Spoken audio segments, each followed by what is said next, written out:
थाखाय बहुत गोजोनदों आंनि पलिटिकल एबा राजनीतिक सिमाङा बिपिएफ नङाब्ला आङो बेखौहाय साननोबो हाथावथाव नङा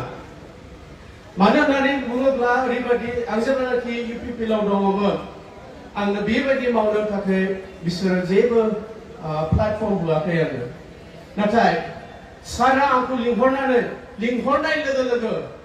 ओरैबायदि आंनोहाय प्लेटफर्म होबाय जे आङो इयुथ्सफोरजों थानानैहाय खामानि मावनो हायो दा आंनो बेवहाय फैनायनि ओंथिया मोननै एबा मोनथामल' जादों प्रथमाव आं इडुकेटेड आं नायनानै सालिजारि खालामनानै आङो नुदों बे बिटिसिआव थानाय गासैबो जाति जनगोष्ठिया खैफोदाव फैबाय आरो बे खैफोदाव फैनायावहाय जोंनियावहाय 17 जननि गेजेराव 10 जनल' बासिनानै थानो हादों एमसिएलएफोर आं बिनि थाखाय आं फैदों आरो बिसोरो जोंनि थाखाय खाम्फा जानानै थालांगोन आरो जोंनि थाखाय गोगोम खुन्थिया जानानै बे बिटिसिखौ बासायनांगौ होननानै बिसोर लाखिदों बिनि थाखायनो आं फैदों आरो सेकेन्डआ मोनसे आङो कनस्टिटिउसनाव नायबाय थायो आसा खालामदोंमोन बिटिआरआबो कनस्टिटिउसननि बबेबा माबायावहाय जायगा मोनगोन होननानै नाथाय नागिरबाय मोना बिटिसिनि एकर्ड जेब्ला 2003 आव जायो बिसोरो जोंखौहाय 6 सेटल' सोनानै होबाय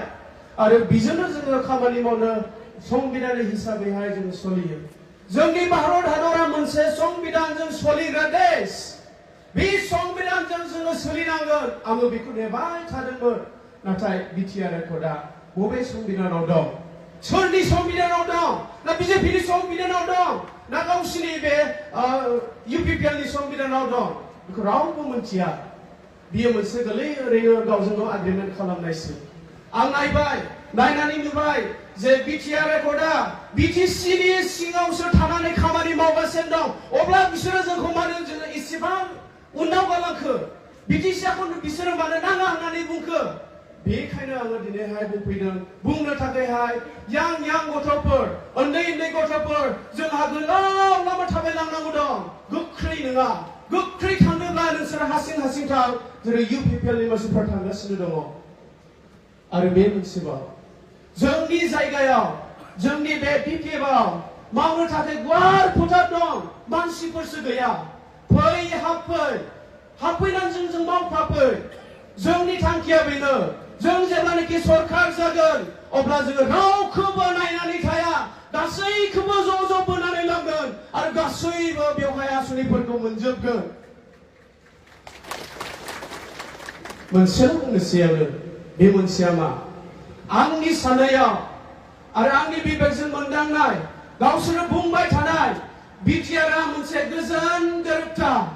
बे गोजोन गोरोबथायावहाय जोंनि हालामा गासैबो गोजोनसै बुजिदों बुंदों नाथाय बिटिसिनि सिएमनि न'आ बहा जाहैखो दालाय बै रङियावसो बियो न' लुबाय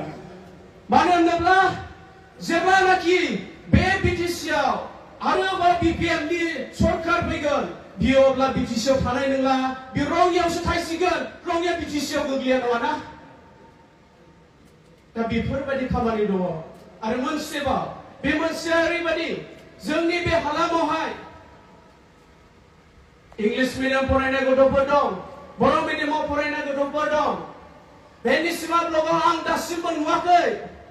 जे इंलिश मिडियामाव फरायनाय गोग्गो साननो गोरों गथ'फोरखौ लाबोनानै बिसोरो जायगा होनाय आरो बिसोरनो थाखाय माबा मोनसे अनसुंथाइ हरनाय आं नुवाखै नाथाय जोंनियाव दङ जोंनिया मा बर'नि मा इंलिशनि गासैबो फै आरो मावफै आरो आं बेखौल' बुंनो सानो एबसुआ जि मिस्टेक खालामबाय बे बिटिआर एकर्ड खालामनायजों बिसोरो आरोबाव खेबनै गोरोन्थि दा खालामथों बेनो बिसोरनि थाखाय बिराद गिदिर मौका बिसोरो जोंनि सिङाव जोङो दुलाराय बर' माहारि दुलाराय गासैबो बिटिसिआव थानाय मानसिफोरनिफ्राय बिसोरो क्षमा बिनांगौ मानो होननानै बुंदोंब्ला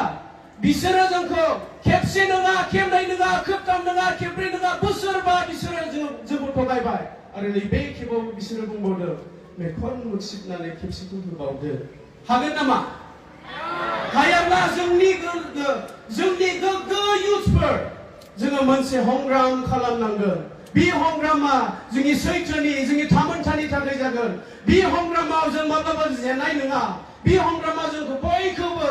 जिखुनु जाथियानो जाया मानो खौसेथियै लाखिगोन आरो बे खौसेथिया जोंखौहाय गोजौआव दिखांलांगोन धन्यबाद